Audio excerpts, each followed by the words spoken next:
O que é melhor para uma metrópole, para uma cidade? Ela começar a ir para as periferias ou ficar cada vez mais concentrada? Você acha o quê?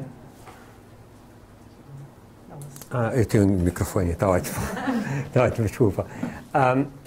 Bom, em primeiro lugar, muito obrigado pelo convite. Eu nunca tinha estado na Casa Saber, mas realmente é um lugar muito legal para ter uma conversa.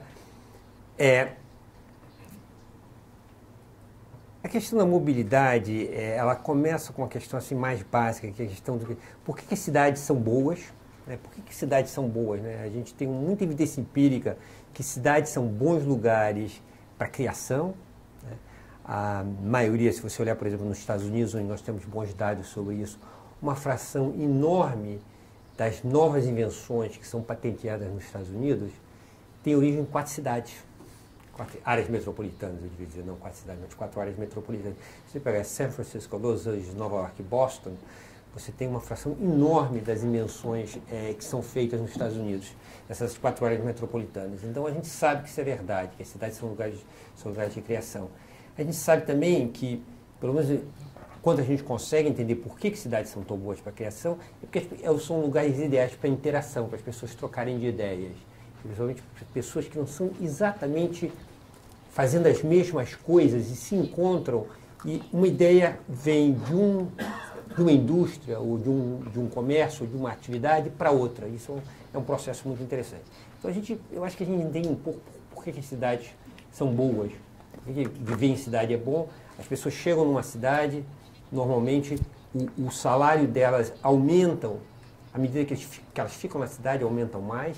As pessoas na cidade ganham mais. Na verdade, tem um aspecto de custo de vida, mas o custo de vida é irrelevante do ponto de vista de quem paga. Quem paga está pagando mais que a pessoa mais produtiva. E você coloca uma pessoa que está na cidade, uma pessoa que está no campo, e olha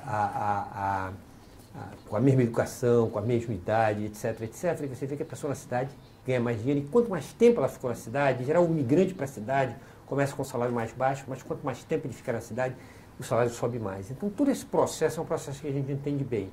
Uma vez que a gente entende esse processo de por que cidades são boas, a próxima questão é que é melhor uma cidade, uma questão importante é você quer uma cidade densa ou você quer ter uma cidade espalhada, né?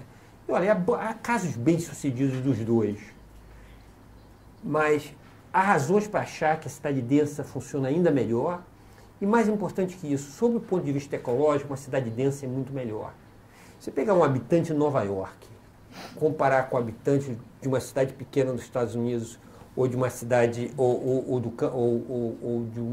um subúrbio nos Estados Unidos, você vai ver que ele consome uma fração de energia. O cidadão nova-iorquino consome uma fração de energia do que consome o sujeito que está no campo, o sujeito que está numa cidade menor. Isso é muito simples de entender, né? Quer dizer, eu sou um nova-iorquino típico, aquela é uma outra. Nós não vamos ficar carro. Você não tem carro. You don't have a car, right? No. Have never had a car. She never had a car. Eu nunca tive um carro desde que eu moro em Nova York. Mas não é verdade que quando eu vim de Chicago eu trouxe um carro e disse assim, vou ter um carro em Princeton, onde eu ensino. E depois eu descobri que o carro para mim em Princeton era um pouco como um cachorro. Eu tinha que levar ele para passear, porque você não pode deixar o carro parado o tempo todo. Aí eu falei, não, eu não quero ter que levar meu carro para passear. Então, eu desisti do carro e nunca mais tive um carro. Eu ando, quando eu moro em Nova York, a parte que eu fico em Nova York, Princeton eu vou de trem, na verdade, mas quando eu estou em Nova York, eu vou ao cinema a pé, eu vou ao restaurante a pé, e no máximo eu pego o metrô. Táxi para mim é para ir para o aeroporto. Então, essa mobilidade que você tem na cidade de Nova York, evidentemente, poupa muita energia em relação a se você morasse no subúrbio, eu iria a todo lugar de carro. A gente faz compras a pé, etc. No máximo, você volta com um táxi. Talvez a Michelle volte com um táxi com as compras, mas a ida você vai a pé. Todo esse processo que você poupa muita energia, né? Outra coisa que as pessoas não pensam, e a densidade conta muito, quando você esquenta um apartamento, você perde uma quantidade enorme de calor pelo teto. Numa casa, você está esquentando a atmosfera do planeta, que não é uma coisa muito necessária. Mas num apartamento, você está esquentando o apartamento de cima. Eu, no inverno em Nova York, eu acho que normalmente nenhum dos nossos aquecedores estão ligados, porque o calor que a gente recebe por baixo é o suficiente para esquentar o nosso apartamento adequadamente. Então, esse tipo de coisa, todo esse tipo de economia faz com que uma cidade densa funcione muito melhor. E o interessante de uma discussão dessas é que a gente pôde trazer essa questão para o Rio de Janeiro. Porque o que eu aprendi ontem numa palestra do Sérgio Magalhães, num painel que o Lauro estava, foi que o Rio de Janeiro está se desdensificando, se é tal palavra, mas perdendo densidade.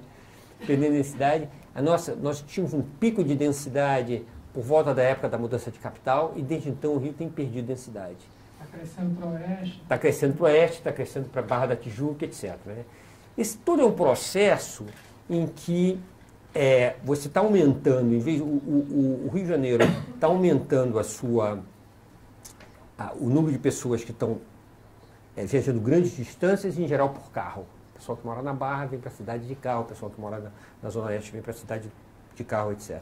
E esse é um processo que, obviamente, tem um custo muito grande em termos de energia e também muito desagradável o tipo de engarrafamento que causa na cidade. Né? E ontem nós tivemos um evento com o Shigeru no Jardim Botânico e viemos almoçar na Dias Ferreira. E uma distância que eu calculo que sem trânsito devia demorar uns 5 minutos, eu estava com o Lauro no carro, demorou de 15 a 20 minutos, porque nós encontramos o engarrafamento dos carros tentando ir para a Barra e entrar no túnel. Né? Então, esse processo é um processo que destrói a qualidade de vida da cidade e, infelizmente, a gente pensa que a gente vai resolver esse processo fazendo mais estradas. Agora, há uma quantidade enorme de evidência empírica que demonstra o seguinte: você constrói uma estrada, você diminui, evidentemente, o engarrafamento no curto prazo, mas você, logo, as pessoas começam a reutilizar. E o que os economistas chamam a elasticidade a longo prazo é quase no sentido que as pessoas voltam de novo a quase o mesmo nível de engarrafamento que tinham antes. Que as pessoas estão dispostas a pagar um certo preço em termos de engarrafamento, enquanto aquele preço não estiver lá, as pessoas vão se mudando para mais longe, vão comprando lugares maiores, mais longe, etc., até chegar a esse nível. E essa é uma verdade empírica, não há nenhuma razão teórica para isso ser verdade, mas é uma verdade empírica. Então, o processo de construir estrada não resolve o problema do engarrafamento. Para você resolver o problema do engarrafamento, você tem duas soluções. Ou você começa com impostos, como os ingleses, e até melhor em Singapura fazem, né? Cobrando você para dirigir, principalmente cobrando você bastante para dirigir em lugares onde há muito trânsito, né? E, ao mesmo tempo, substituir isso com linha de trem, metrô, etc. Mas esse transporte público, de novo, só funciona em região densa. É impossível você fazer uma linha de metrô num lugar que as pessoas estão todas espalhadas, porque o uso daquilo vai ser muito pequeno. Então, de novo, a densidade é necessária. Então, quando você olha para o Rio de Janeiro, eu estava conversando com o Pedro Moreira Salles hoje de manhã, e a gente estava falando o seguinte: olha, seria muito mais, vou te dar responsabilidade por essa ideia também, Pedro, já que a gente trabalhou junto, seria muito mais interessante para o Rio limpar a Bahia do que gastar dinheiro fazendo a tal da Transoeste. Por que a limpeza da Bahia vai trazer? A limpeza da Bahia vai tornar uma opção de áreas na qual já existe transporte público, já existe infraestrutura, lugares como São Cristóvão, toda a parte do norte da cidade, né? E principalmente a orla do norte da cidade, vão se tornar lugares muito atraentes. Eu convido qualquer um de vocês a lerem, tem um livro do Jonathan Lantham que se chama Fortress of Solitude, para vocês entenderem o que, Fortaleza da Solidão, né? Vocês entenderem o que era Brooklyn nos anos 70, 80, quando ele estava crescendo lá, que era uma guerra. Ele conta histórias muito interessantes comigo. Ele morava exatamente onde hoje mora meu filho. Olha, toda a garotada de 25 a 35 anos que é ligada em música, em internet, nessas coisas, nos lugares mais legais de Nova York. Tem os melhores restaurantes, os restaurantes mais interessantes, os bares mais da moda, etc. Então, como é que por que Brooklyn conseguiu sair de um gueto para uma região tão boa? Porque tem transporte público. Uma vez que resolveram o problema do crime, a pessoa disse: olha, eu pego o metrô aqui, eu estou no centro de Manhattan em 10 minutos. Então, isso é muito melhor do que você morar. Então, os preços, eu sou economista, eu gosto de olhar as coisas dessa maneira, né? Se você olhar os preços em Brooklyn, nessas áreas de Brooklyn, e os preços em Manhattan, tirando as áreas mais caras, como em frente ao Central Park, perto da High Line, essas áreas mais caras de todas, os preços são semelhantes hoje em dia. Por quê? Porque as pessoas acham que morar lá é tão legal quanto você morar em Manhattan. Mas isso foi uma vitória do fato de que, se você consegue dar condições boas de vida no lugar que você tem transporte público, essas áreas ficam altamente desejáveis, né? Nós já temos essas áreas no Rio. O que falta é a gente torná-las desejáveis. E tornar desejável, por exemplo, a parte da Zona Norte, que fica à beira da Bahia e relativamente perto do centro, é uma questão de dar mais segurança e despoluir a Bahia. Então seria muito melhor do que... Você foi orientador do americano Edward Glaser, que estava aqui no Arco Futuro. Na palestra, ele, enfim, não só na palestra, como ele já se disse um entusiasta dos arranha-céus, de aumentar os gabaritos e de realmente taxar violentamente os carros, etc. Você acha que uma solução também seria, por exemplo, aumentar o gabarito, aumentar a altura dos prédios, Leblon, Ipanema, Zona Sul? Você acha que daria, comportaria mais?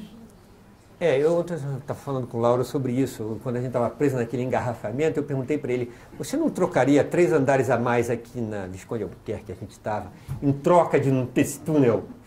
Então, em economia, a gente sempre aprende... O túnel que leva para a Barra. Em economia, a gente sempre aprende que tem sempre o que a gente chama de trade-off, né? Quer dizer, é ótimo morar num lugar, eu tenho um lugar aqui no Leblon, num prédio baixinho, eu adoro tudo isso. É ótimo morar num lugar desses. Mas a questão é que há um custo. Você tem que entender, toda vez que você faz o gabarito de uma região perto do centro mais baixo, que se obriga por questões de não deixar, você não quer ter um edifício mais alto, realmente faz aquela região mais agradável. Mas o custo disso é a Barra da Tijuca. Então você tem que entender isso, quer dizer... Aí quando você começa a pensar nesses custos de oportunidade, que aliás é o vício do economista, né? O economista acha que há muito pouco freelance. Obviamente, se tiver um freelance, você almoce bem. Mas quando você não tem um freelance, você tem que pensar no custo de oportunidade. E o custo de oportunidade do Leblon, das regras das regras de altura, etc., do Leblon, é a Barra da Tijuca. Pode ser que se diga, olha, eu quero ter esse custo de oportunidade, eu prefiro que o Leblon continue assim e que tenha aquele túnel lá causando aquele engarrafamento, aquela poluição, etc. Mas é uma decisão que você tem que ter consciência, que não é uma coisa independente. A existência da Barra da Tijuca não é independente do fato do Leblon ser assim. E há regiões, isso talvez há pessoas aqui muito melhor para falar sobre isso do que eu, mas há regiões como mesmo em São Cristóvão, mesmo em regiões que são relativamente pouco, hoje em dia não são muito atraentes, também há regulamentação. E a consequência disso é que as pessoas abandonam os prédios. Aí você tem uma outra consequência, que você tem uma regulamentação muito forte, não deixa construir, então as pessoas não faz sentido econômico você ser proprietário desse prédio. Então os prédios são abandonados, etc. Ou você mantém esse proprietário por uma opção de alguma coisa que pode acontecer num momento, mas não mantém o prédio. Então, esse é um problema também sério. Karen, há pouco tempo, umas semanas, meses, talvez, teve no Rio um arquiteto espanhol, Juan Herreros, e ele tinha vindo uma vez há 15 anos e voltou agora. E ele disse que percebeu, quer dizer, ele achou uma mudança inacreditável na cidade. Ele disse o seguinte, que ficou impressionado com a vitalidade e dinamismo do Rio e disse que a comunidade de arquitetos de todo mundo está de olho no Rio, assim, admirando a energia explosiva daqui. Você vê isso de fora, que tem realmente esse interesse de arquitetos no mundo inteiro no Rio, e você, imagino que seja a sua primeira vinda ao Rio, você percebeu esse dinamismo aqui, deu tempo, você conseguiu ver alguma coisa, enfim? Circular ou ficou só nos debates? The first time I came to Rio was not as long ago as 15 years, so I haven't seen that much of as a trajectory as he has. Certainly, in America, there's a lot of attention to Brazil from people who have been here and people who haven't been here. I think that there's a statistic, and Jose probably knows it better than I, that Brazilians are in New York now are the single largest population of tourists in New York, either the single largest or the single largest spending population, or maybe both. So New Yorkers are very aware of Brazilians and very appreciative of Brazilians. I think Rio has always loomed large large in the kind of popular consciousness for the just incredible scenic beauty of the city. I mean, you see that through photographs and movies and so on. So I think certainly in the architectural world, you know, Rio has a kind of beloved, has always had a beloved place for its sheer scenic beauty and also for the work of modernists like Niemeyer. I think that now that Brazil is written about so much more in the popular press in terms of things that are going on here, both culturally and economically, people are, I think, a little more attuned to specifics about the city.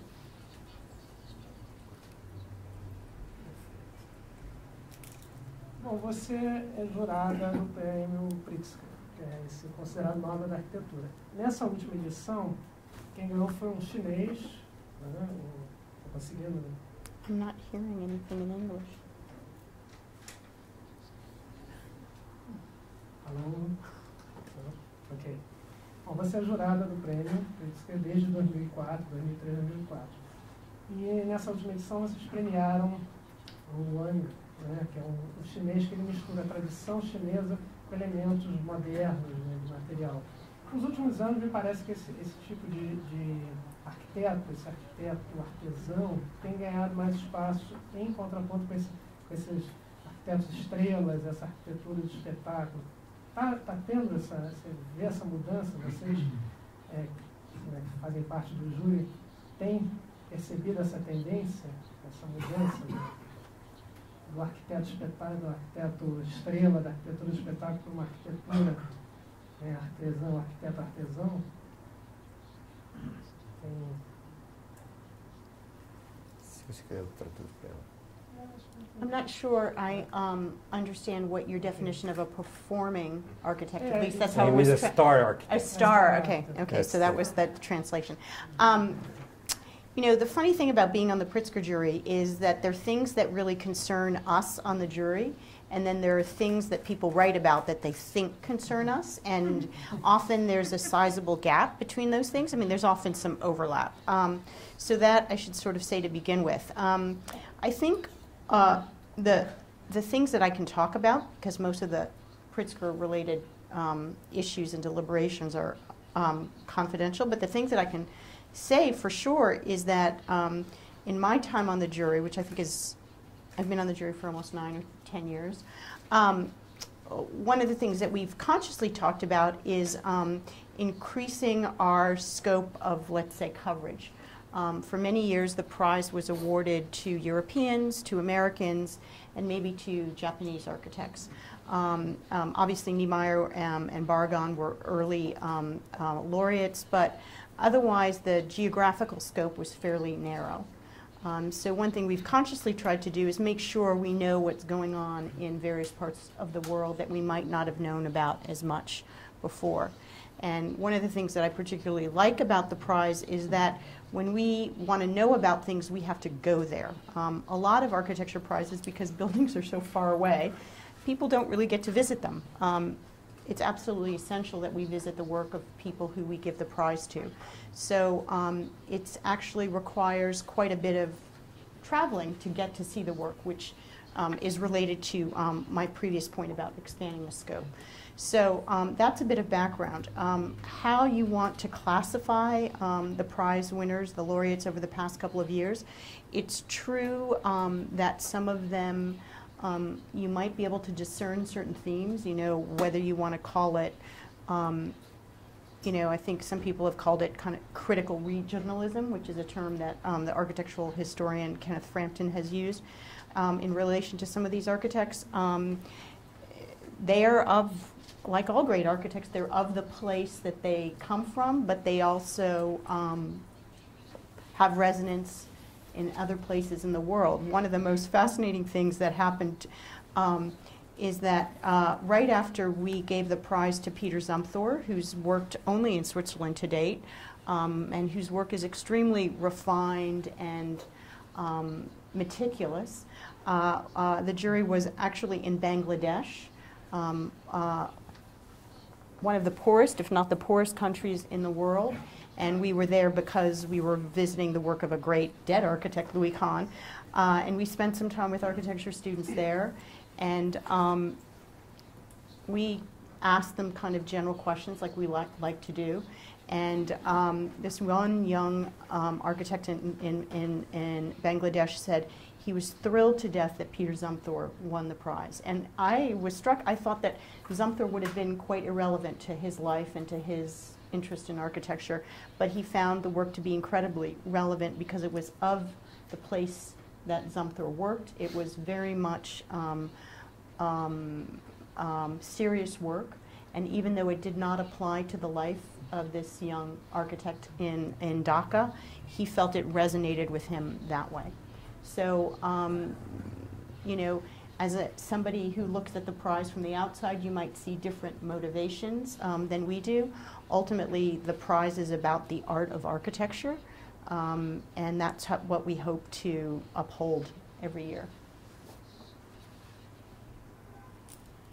Também outra questão que também saiu muito nesses 2 dias de debate foi a importância de que os Jogos Olímpicos eles deixem um legado para a cidade, que a cidade você fazer assim, você construir, você ter construções que sejam de alguma forma flexíveis e que permitam que isso seja usado no futuro.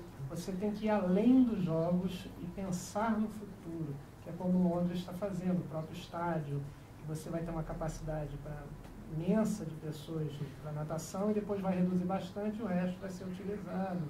E assim por diante, você criar coisas que sejam, você possa tirar um pedaço. O que você pensa disso, dessa questão de pensar além do evento em si, e não para não ficar uma coisa superdimensionada e subutilizada, como já até aconteceu aqui no Rio?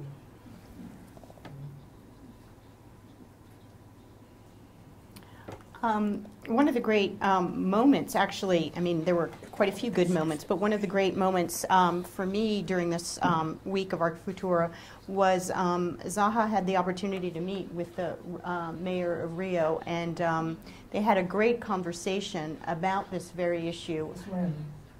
When did they have the meeting? Wednesday. Okay. Wednesday. Yeah, this week, as a result of the Arquitectura events. The mayor, from what I understand, I hope I'm not misspeaking, wanted to come, but had a meeting with the Pope, so couldn't come to Zaha's lecture. So we were lucky enough to be able to for them to have a meeting. So there was quite a bit of discussion about the importance of how one views the Olympics in the context of the life of the city. And a lot of discussion that ultimately the Olympics has to be, in a way, an excuse to get things done that the city needs. If it's not solving problems that exist in Rio and that can have a long-term effect for the life of Rio and the life of the people in Rio, then it's really not a success. And Zaha was sharing some of her experiences in London, and we had a bit of a general discussion about recent Olympics. In the architectural world, there's generally a feeling that the Olympics in Barcelona were a success. The political and the economic conditions in Spain were quite unique in the way that nothing had been done there for so long, and there was such a backlog that one could really do this incredible investment and a range of projects, and also create things that would have a lasting impact in the city. I think Rio is in a slightly different situation, but I think the mayor, we were all very impressed by his point of view, wanting to do things that were right for the city. There are tremendous, from what I understand, requirements from the Olympic Committee, and those are often hard to juggle. But it's completely the kind of conversation that Arquitectura wants to have, which is, you know, it's not, I mean, beautiful buildings are a great thing, but if they don't serve the life of the place that they occupy, then they make themselves irrelevant pretty quickly. So how do you bring all of these things together? How do you look at what's missing? Sometimes it's on a very small scale.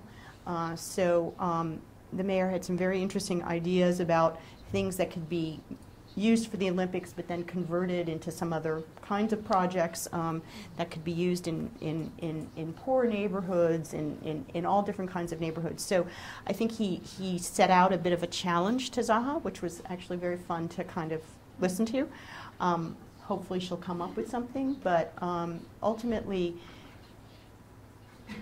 if the Olympics do one thing, which is create a deadline to get things done by, and the things that get done are things that the city needs, then that's a huge success. Parece que quer fazer algumas considerações, né, senhor? É que os economistas, há muitos eventos como Copa do Mundo e as Olimpíadas são eventos raros, né? Quer dizer, cada um deles acontece cada 4 anos. Então, não gera um número de dados suficiente para a gente realmente entender quão bom ou quão ruim são essas coisas. Mas há coisas semelhantes que são muito mais comuns. Quase toda a cidade americana, quando uma certa região entra numa crise, tentou melhorar essa vizinhança, construindo um estádio de futebol, às vezes toda a cidade construindo um estádio de futebol, ou um estádio de basquete, ou um estádio de hóquei. Então nós temos uma quantidade enorme de dados desses grandes projetos subsidiados pelas cidades desportivos, e a grande maioria tem um retorno negativo. Então nós sabemos que não é que nós não precisamos de estádio, obviamente a gente precisa de estádio, mas essa ideia que você vai construir um estádio para salvar uma vizinhança ou uma cidade, que leva em geral um estádio maior do que deveria ser, né? Porque, senão os clubes construíram seus próprios estádios, né? Então a cidade subsidia a construção do estádio e essas coisas todas têm um retorno negativo, não traz o impacto que as pessoas pensavam que iam trazer. Então qual é a lição dessa? Foi o que a Karen falou. Esses eventos são bons eventos para criar um sentido de urgência para certas soluções, né? Eu passei de novo, né? Eu passo frequentemente pelo nosso aeroporto do Galeão. Evidentemente a gente precisa de um aeroporto novo. E se chamarem isso, como eu falei na reunião, que se vão fazer isso porque a Copa do Mundo, ou por causa do pentacampeonato mundial do Flamengo, que vai ocorrer daqui a 5 anos, seja que FI vai precisar de uma turma para recepcionar, né? Vai ter uma grande recepção para os pentacampeões mundiais. Então, tudo isso, é muito bom que a gente faça um novo, ou expanda e melhore o nosso aeroporto. Mas há outros projetos que são muito mais duvidosos. Eu realmente não acho que o Rio precise de um parque aquático. Então, ou pelo menos o tamanho que a Olimpíada exige de um parque aquático. Então, se nós vamos fazer um parque aquático, eu acho que ele só pode ser feito com um custo para fazer as outras coisas, para dar o suporte político. As pessoas falam muito de Barcelona, e Barcelona realmente se deu muito bem com as Olimpíadas, mas parte da razão é que o Estado da Espanha, quer dizer, o governo espanhol, que é enorme, que taxa a Espanha toda, deu um monte de dinheiro para a Catalunha para fazer. Se os paulistas fizerem isso com os cariocas, eu sou tudo a favor. Entendeu? Taxas paulistas e gasto dinheiro aqui. Aí nós podemos ter até um estádio aquático, que eu acho uma boa. Mas o problema é que, na medida que você medir sobre o custo para o país, não é muito claro que o ganho foi tão grande para a Espanha pagou muito por esses eventos, e lugares onde as localidades foram mais taxadas, eu acho que agora já pararam de pagar, mas por muitos e muitos anos, Montreal ficou pagando a dívida da Olimpíada de Montreal. Porque Montreal, o que aconteceu é que Quebec, na verdade, a província de Quebec, era responsável. No Canadá não tem esse negócio, tem poucas transferências interprovinciais, então a província de Quebec teve que pagar. Então acho que é uma coisa que a gente tem que olhar com muita atenção, tem que só fazer projetos, ou tentar fazer o máximo de projetos, são projetos para o Rio de Janeiro e que por acaso possam ser vendidos como parte da Olimpíada. Eu pergunto aqui a plateia que fazem referências a outras localidades puxando para o Rio. A Alemanha não tem metrópoles, mesmo assim produz bastante em termos de criação. Por que uma cidade maior que 12 milhões? Né? E ao mesmo tempo Xangai deve ser, do ponto de vista econômico e ecológico, uma das melhores cidades do planeta. Da mesma forma, Copacabana deve ser um dos bairros mais ecológicos do Rio. Será que é bom morar em Xangai? E Copacabana é sempre criticada do ponto de vista arquitetônico. Qual é este limite? Olha, Xangai, eu já estive em Xangai. Quer dizer, a questão quando você pensa, será que é bom morar em Xangai? Os chineses estão respondendo isso com os pés, né? Como a gente diz em inglês, né? Eles estão respondendo com os pés. O governo da China limita o número de pessoas que podem viver em Xangai. Porque se eles dissessem que todo chinês pode viver em Xangai, Xangai explodiria. Então, você está que morar em Xangai é bom ou ruim, é a opção, quer dizer, se você pode morar em Nova York, em frente ao Central Park, é mais agradável que você morar em Xangai, eu tenho em qualquer lugar de Xangai. Mas para o chinês, morar em Xangai é uma grande oportunidade. Tá? A mesma coisa sobre Copacabana, né? O Ed Glazer, no livro dele, fala muito sobre isso. Ele diz, a gente olha uma área de uma cidade que é degradada e pensa, uma favela, não estou nem falando em Copacabana, estou pensando nas favelas em torno de Copacabana, né? E diz assim, poxa, horrível, uma cidade horrível para os pobres, porque eles têm que morar na favela. Verdade que a vida numa favela não é uma vida fácil, a gente deve fazer o máximo possível para melhorar. Mas, ao mesmo tempo, as pessoas estão votando. Viver numa favela é muito, muito melhor do que viver no interior de Pernambuco. Então, esse tipo é por isso que as pessoas saíam de Pernambuco e iam viver numa favela. Então, esse tipo de opção as pessoas fazem muito claramente. Copacabana, de fato, é mais... o Rio não tem esse problema de calor, mas as pessoas andam muito em Copacabana, etc., na medida que Copacabana ficar de voltar a ser mais segura, as pessoas vão andar ainda mais, a cidade vai ficar mais ecológica ainda. Eu não acho que tem nada errado com Copacabana, entendeu?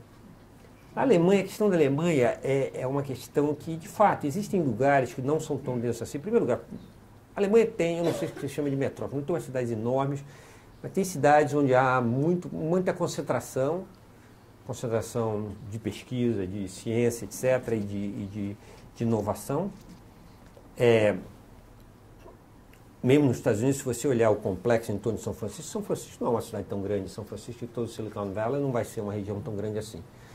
Não é que é necessário você ser tão denso quanto Nova York para ter o tipo de criatividade que você tem em São Francisco ou no Silicon Valley. Mas a questão é saber quais são os custos de você forçar a região a ser menos densa, né? Se a gente não tivesse Copacabana, então nós teríamos que ter 2 barras da Tijuca. Eu não sei que pesadelo é esse, vocês podem imaginá-lo, se nós teríamos que ter 2 barras da Tijuca.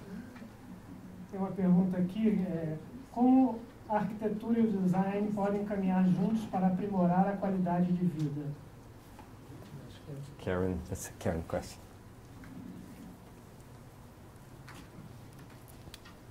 Well, I think that's a big question, and it can be best answered with specific examples.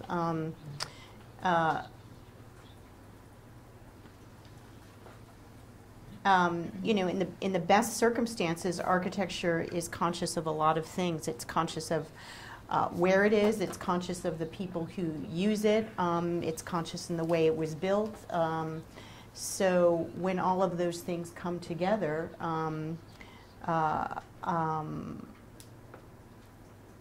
that goal can be achieved. But it's such a big question that without a specific instance or example, it's actually quite hard to answer. Ok. O Rio de Janeiro é uma cidade muito... Rio de Janeiro é uma cidade muito particular, muito peculiar. Tem montanha, floresta, tem o mar, tem gente que diz que é como se fossem 2 cidades numa só. Tem gente que acha que mesmo assim, os exemplos de fora podem ser, exemplos arquitetônicos, modelos arquitetônicos de fora podem ser aplicados aqui. Como, por exemplo, os próprios Urban, que pregam uma arquitetura de boa qualidade a baixo custo. De qualidade a baixo custo. O Urban, ele diz que você pode fazer uma arquitetura de qualidade com baixo custo. O Lauro acha que é possível você importar modelos, né, de alguma forma de fora. Me corrija se eu estiver errado, Lauro. Importar determinados modelos de fora e usar no Rio. E, ao mesmo tempo, exportar modelos do Rio para fora. Como, por exemplo, o Favela Bairro, que é um modelo de intervenção nas favelas para fora. Mas tem gente que acredita que não. Justamente porque o Rio é muito peculiar e particular, você não pode usar nada de fora aqui porque não cabe. É preciso você criar soluções locais. Você acha que é possível importar modelos de fora para aplicar no Rio de Janeiro? Não, só falta a palavra criticamente. Porque Criticamente. não é importar, é importar. Ah, importar criticamente. Não importar sem nenhuma adequação, mas criticamente. Well, I think there's a difference between importing ideas and importing a literal object or artifact. I think one of the things that was very interesting when you look at, for example, the projects that Shigeru Ban has done in disaster areas is that they are all quite different in a way. They all use a similar process, that they look at what are the things that are locally available that are cheap, that can serve for structure, that can serve for covering, but they're all quite different because in Turkey they need more insulation than they do in Africa. So the process is what is somewhat consistent. He tries to find a local partner, he looks at what the local issues, what are the easily available materials, he makes contact with local universities and brings students, but if you were to line up photographs of all of the different housing units that he's done in different disaster areas across the world, they're actually, you know, when you take them apart, they actually look quite different. Some of them don't need much in the way of weather protection. Some need extreme weather protection. Some have to do with the way families live in different places where they're larger communal spaces and then smaller private areas. So really the thing that is the most transportable is the thing that actually requires the least amount of shipping, which is the ideas, you know. That, I think, is the great lesson of what Shigeru does, is that he comes to a place, he looks at the problem, he looks at what's available. I don't think he overthinks the problem either. You know, he doesn't. It's fairly urgent. He's made a point, I think, both in his presentation and in conversation that we had, that some of us from Architectura had with him individually, is that he makes a distinction between going to poor areas and going to places when there have been natural disasters. I think he's really kind of focusing his effort on places where there are natural disasters because there's a sense of urgency. And that sense of urgency, I mean, in a similar way to the Olympics, and that sense of urgency creates an opening, an opportunity. And usually then people are desperate for him to do something. He can come in. There's a different approval process, obviously, for temporary structures than there are for permanent structures. So the disaster area is a very particular set of circumstances. Things need to happen quickly. But again, the thing that there's a set of ideas that he brings to it, but then each place has specific circumstances. And the specific circumstances are often the disaster itself, you know, where people's, houses ruined by earthquake, by fire, by, you know, what is it that went wrong? Who are the people that are displaced? How long are they going to have to live in these structures? You saw that in Japan with the tsunami, people were living in gymnasiums that were converted into sort of, I guess you would call them dormitories of some kind. So a lot of it depends on how long that goes on. So I think we have to, in architecture, be careful when we talk about, you know, where things are coming from, because I think people think we're talking about the literal thing. This is the way the building looks like here, and we're going to bring it here and it's going to look the same. But, you know, if these two places are very different, there are reasons why they should look differently. And that has to do with the materials and what's available and the traditions of living in those communities and so on. Eu, mais ou menos. Você consegue ler a terceira linha? Qual a opinião sobre a dispersão dos clusters olímpicos, principalmente da Barra da Tijuca? Traduzindo. Olha, eu não conheço o plano, então eu estou dando só posso falar de uma maneira muito geral e talvez pouco interessante. De novo, o ideal seria que uma das coisas para o qual a Olimpíada podia servir era para reorganizar o transporte público no Rio de Janeiro. Quer dizer, porque a Olimpíada é um evento que você tem que mover um monte de pessoas, né? E para você reorganizar o transporte público, o ideal seria pensar quais são as áreas que têm carência de transporte público, no qual nós poderíamos melhorar o transporte público, e colocar os eventos onde a gente vai precisar do transporte público, quer dizer, e não começar com dizendo, não, nós vamos ter um cluster aqui, porque aí você constrói uma linha para lá e depois. O que você vai utilizar aquilo? E principalmente se for um lugar que a ocupação é pouco densa, que é a minha ideia da Barra da Tijuca, esses locais são difíceis para o transporte público se pagar economicamente. Então, uma vez que você faz, você vai ter que ficar pagando para aquilo para o resto da vida, porque não funciona muito bem. Se você coloca o transporte público numa área que já existe, ou que pelo menos passe para uma área densa, talvez termine uma área menos densa, onde você vai construir o evento olímpico, aí faz muito mais sentido, porque você ganha todo aquele pedaço, para chegar lá você ganha um pedaço grande de pessoas, você ganha no caminho um número de pessoas grandes vão ser os usuários futuros. Então, mesmo que naquele final não seja tão importante tê-lo, né? Você olha, por exemplo, a localização do Stade de France, ele está numa localização boa, porque está numa região que é uma região perto de Saint-Denis, uma região bastante popular, pessoas pobres, precisam de transporte público.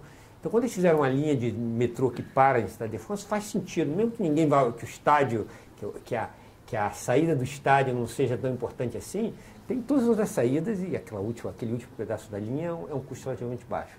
Então, isso eu acho que a gente tem que pensar, antes de pensar nos clusters olímpicos como tais.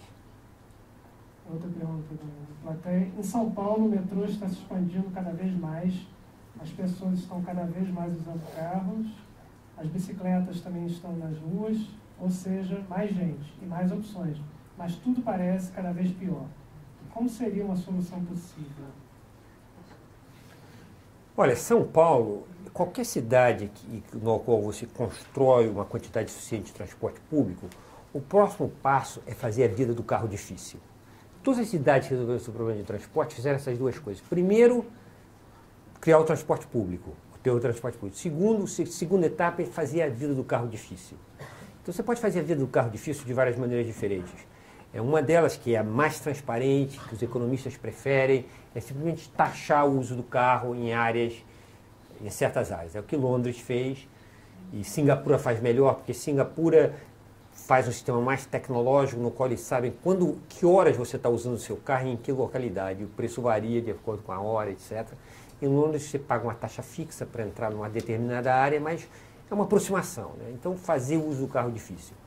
Há outras maneiras, por exemplo, o meio Bloomberg tentou em Nova York fazer um sistema lá em Singapura. Nova York a situação política de Nova York é interessante, porque essas coisas têm que ser aprovadas ao nível do Estado, não ao nível da cidade, embora só afetasse a cidade, mas tem que ser aprovada ao nível do Estado. Evidentemente, todos os políticos dos subúrbios eram contra, e ele perdeu, não conseguiu aprovar. Mas fez outras coisas, aumentou-se substancialmente o preço das pontes. Tá? Hoje, as pontes que vêm de fora, principalmente lá de New Jersey, estão bem mais caras, então isso diminui. E Nova York faz uma política muito interessante, que é a política de dificultar a criação de estacionamento. É uma coisa que a gente não pensa. Quer dizer, no Brasil, eu acho, tem gente aqui que sabe isso mais que eu, quando você constrói um prédio, você é obrigado a fazer um número de vagas de garagem por apartamento. Em Nova York, você não pode fazer mais do que um certo número, e esse número é bastante pequeno. Então, quando você constrói um prédio em Nova York, há limite no número de vagas de garagem que você pode criar, e esse número é inferior ao número de apartamentos. Então, é muito difícil você criar um apartamento. Você pode pagar para criar mais, mas tudo isso é bem complicado. Então, eu acho que a ideia de você limitar o uso do carro, a vida do carro difícil, em São Paulo ainda não está faltando. O que São Paulo fez? São Paulo fez o rodízio. Mas o rodízio é uma arma muito pouco eficiente, porque para uma determinada camada da população, simplesmente significa que as pessoas têm que comprar mais um carro.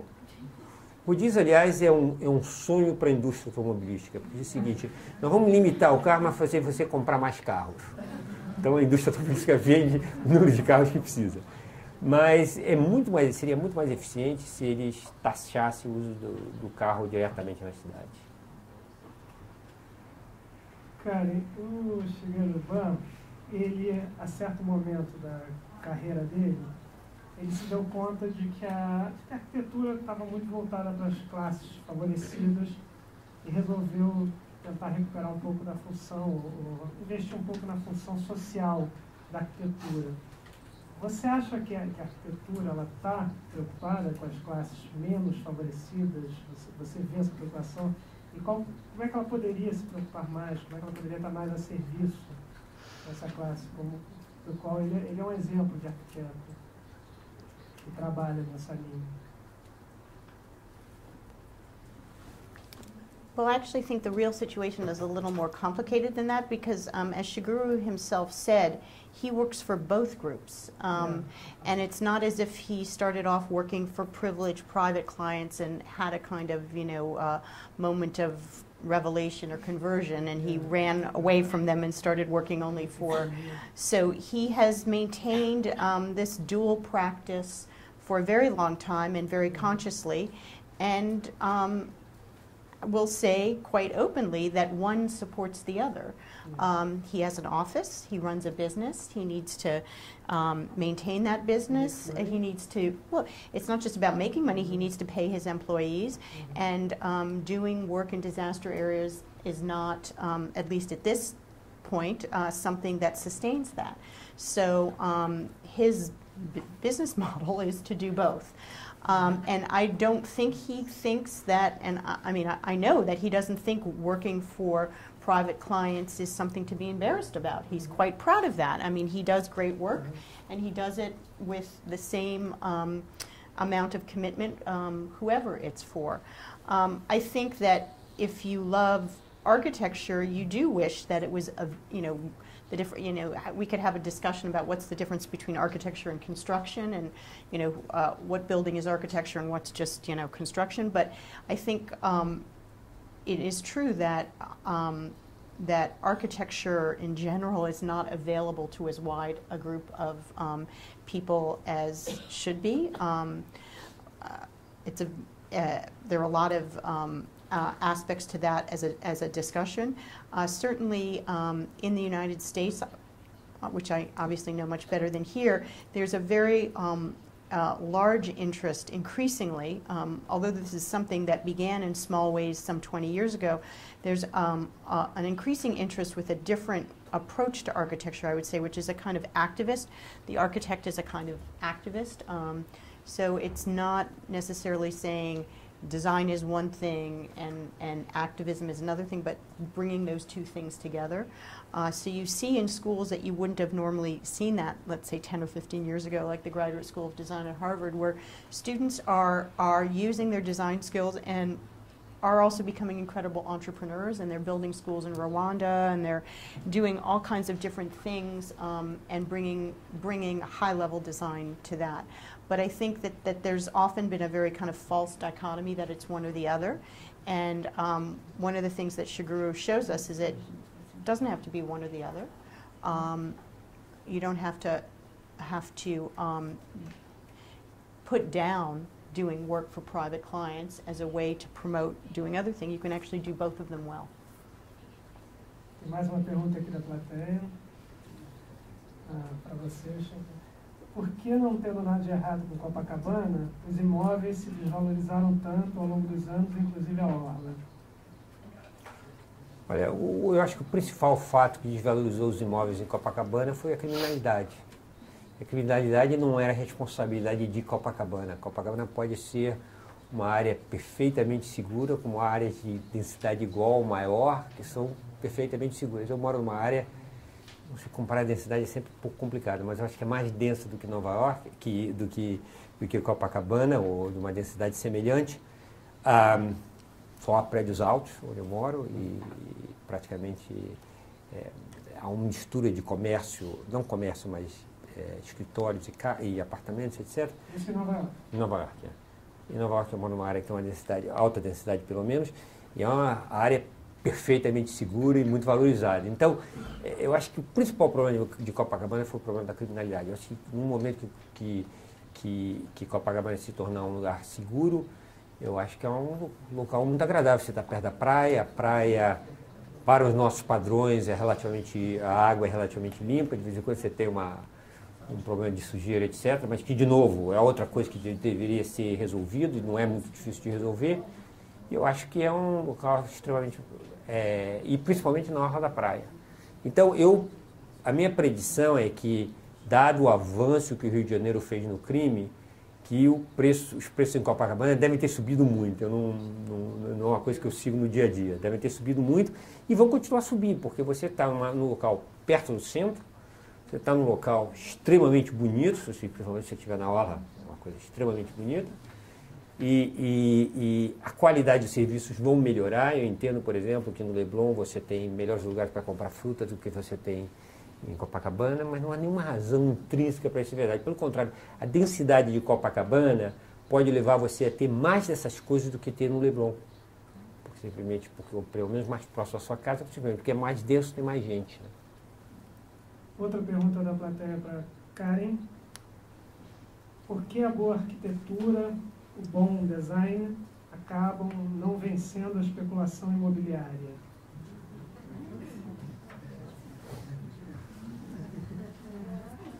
Como é que vai trazer especulação imobiliária? Well, I can try. Eu posso tentar. Try for me. Why is it that? Or is it good I design? didn't really understand the question. Yes. Why is it that good design, the good architecture, is not enough to stop this kind of urban speculation, which produces a lot of bad stuff? Why is it that good design can't stop urban real estate speculation? Real Is that estate the- speculator and the bad construction that goes with it. That's their questions, not mine. Yeah. Why can't good architecture stop real estate speculation? Well, because they're two different things. I mean, one is not the cause of the other or a symptom of the other. I mean, real estate speculation is something that Jose is far more qualified than I am to discuss. I mean, one of the things that has happened in some cities recently in terms of real estate speculation that I know a little bit about, but Jose probably knows more, is that architects have been used in a way as real estate tools. There's been a whole group of well-known architects who've been hired for speculative housing, and you know it becomes kind of a brand thing. The Jean Nouvel apartment building, or all different stars of architecture have been used to work on spec apartments, and some to good results, but mostly to fairly mediocre results. And so the names of good architects or good have been used as part of a way of distinguishing certain real estate projects and investments. So on that grounds, I can say, you know, there is I think a pressure to in those ventures about how money is made and what that requires, that architects enter them thinking that they're going to be the first ones to kind of get beyond a certain number crunching pressure in the design process, and most of them don't, but some of them do.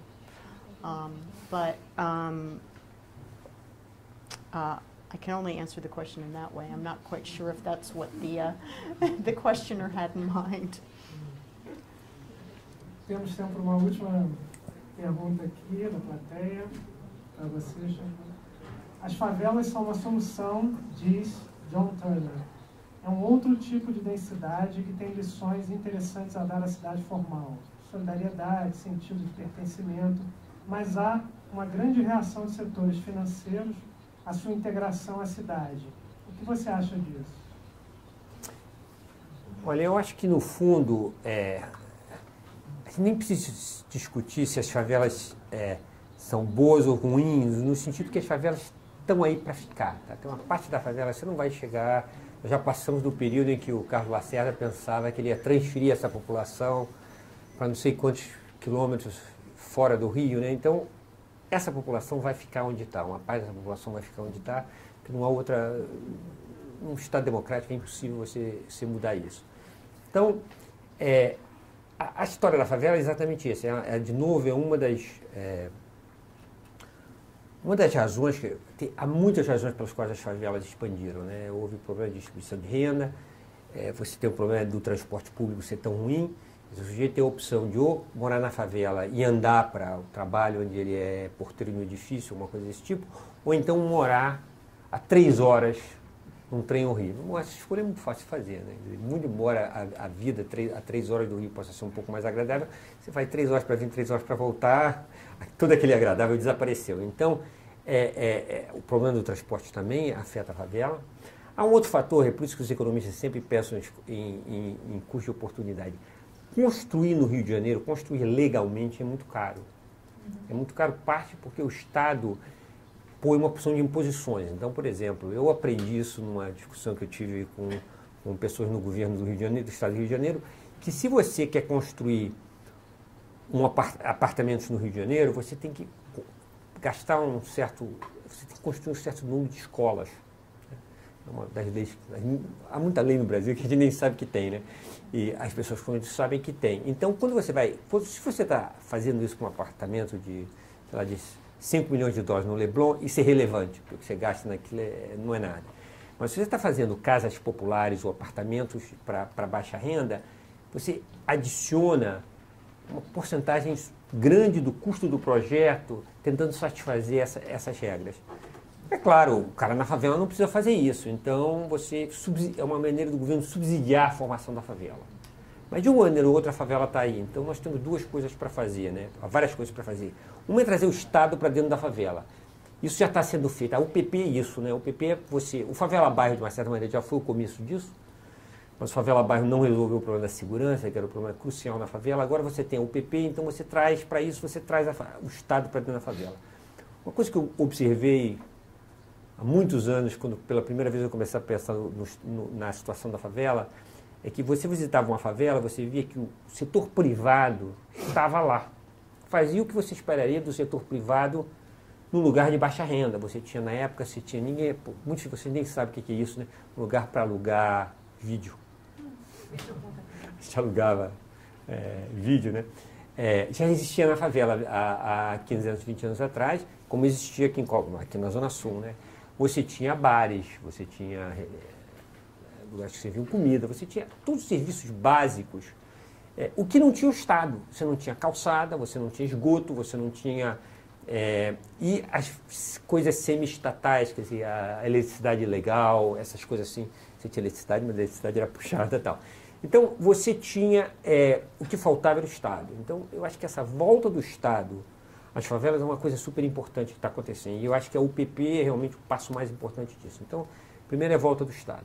Uma vez que o Estado volte à favela, o segundo passo é dar aos atuais favelados a possibilidade de ter o direito de propriedade sobre isso. É um movimento que já está acontecendo também. O Estado está dando direito de propriedade para isso permite que as pessoas vão cuidar muito mais de uma propriedade que elas sabem que se elas melhorarem a qualidade e tiverem, elas podem vender. Então esse processo é um processo importante.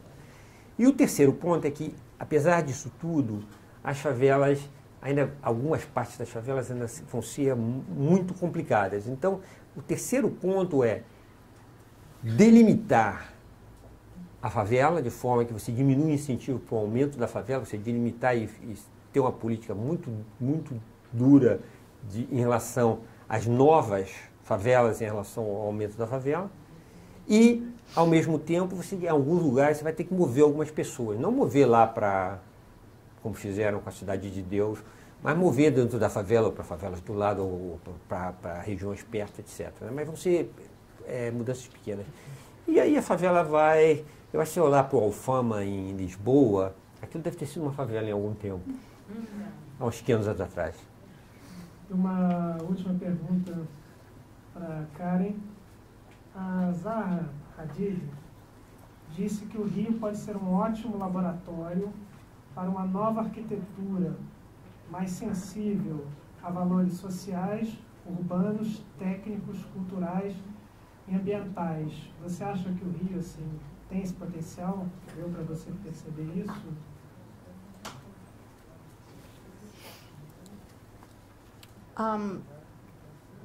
I would say that in general, architecture is a work of optimism. I think all architects are, in some ways, have to be optimists. They have to believe that they can do something that can make the world better. And so certainly I think when someone like Zaha says that about Rio, it's the idea that that a place might have a tremendous cultural heritage, tremendous character, facilities, all of that, but there's always room for more. I think she sees that in Rio. She talked about that. She also talked about the incredible influence that the city of Rio has had on her. I think certainly Arquitectura has that at its basis, that there's always room that things can be better, and part of the way one makes things better, it's not just a kind of Pollyanna-ish approach, like tomorrow is a better day and all of that, but that you do that through discussion and looking at what the issues are. And so certainly in a general sense I believe that, and I also believe that in relation to Rio. But one shouldn't confuse that with a kind of criticism and saying some place is bad and some place is not good. But clearly there are always issues to be addressed, and the issues that need to be addressed are very complex ones, having to do with quality of life and resources and how one addresses those things in an appropriate manner. Bom, gente, queria agradecer a Karen, a vocês todos. Muito obrigado. Boa noite.